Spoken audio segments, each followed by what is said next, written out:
Hello guys, today we are going to talk about the eyelids.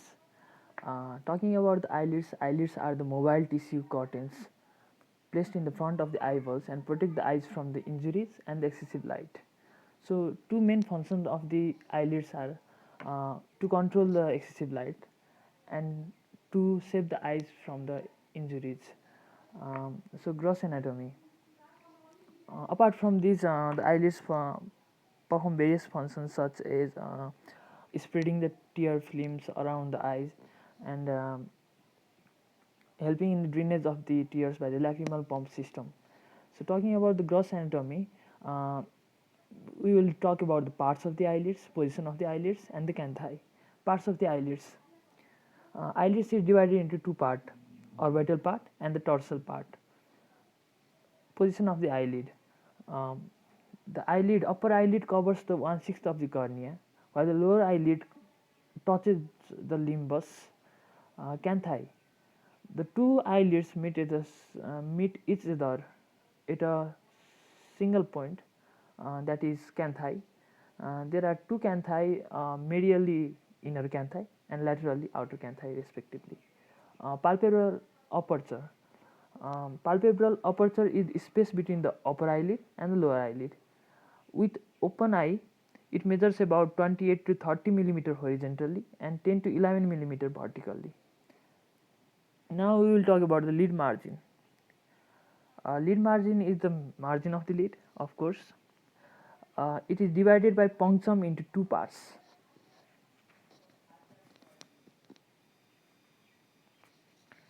It is divided into two parts.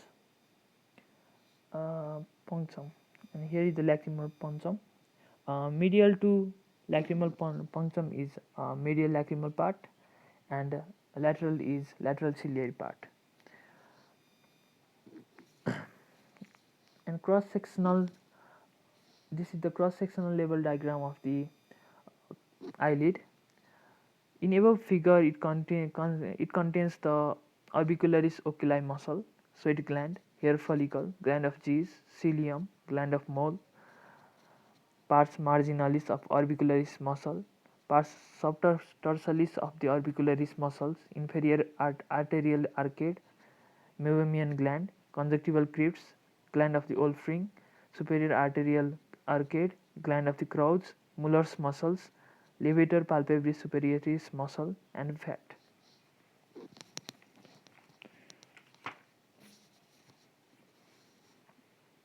So some of the important terminologies in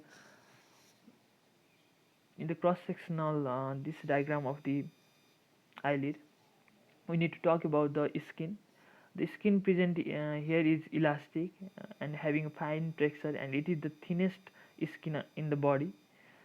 Subcutaneous areolar tissues, they are the loose and contains the fat and distended by the edema and the blood. Layer of the striated muscles, it consists of the orbicularis oculi muscles and the levator palpebrae superioris muscle. Orbital orbicularis oculi muscles has three parts: orbital part, pretarsal part, preseptal part, and levator palpebrae superioris muscle has also three parts. They are main central band, anterior slip, and posterior slip.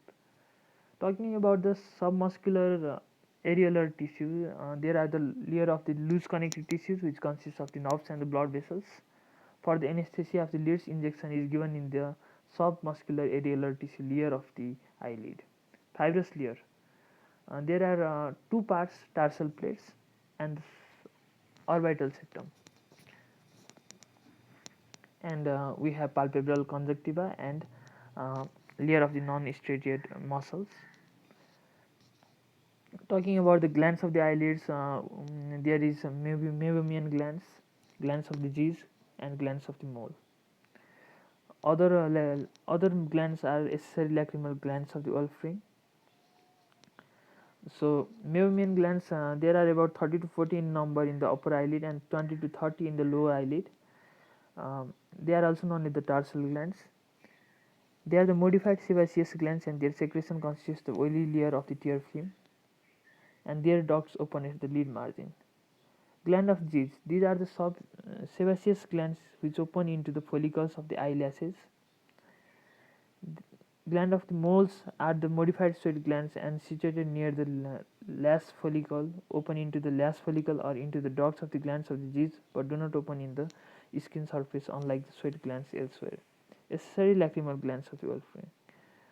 They are present near the upper border of the tarsal plate. Talking about the arterial supply of the eyelids, the lids are supplied by the medial and the lateral palpebral arteries. Medial and the lateral palpebral arteries form marginal arterial arcades, and there is also superior arterial arcade in the upper eyelid. Talking about the venous drainage, veins of the eyelid are arranged in the two plexus, post-tarsal plexus and the pre-tarsal plexus. Post-tarsal plexus drain into the ophthalmic veins and pre-tarsal plexus drains into the subcutaneous vein. Talking about the nervous system or nerve supply, sensory supply is by the branch of the trigeminal nerve.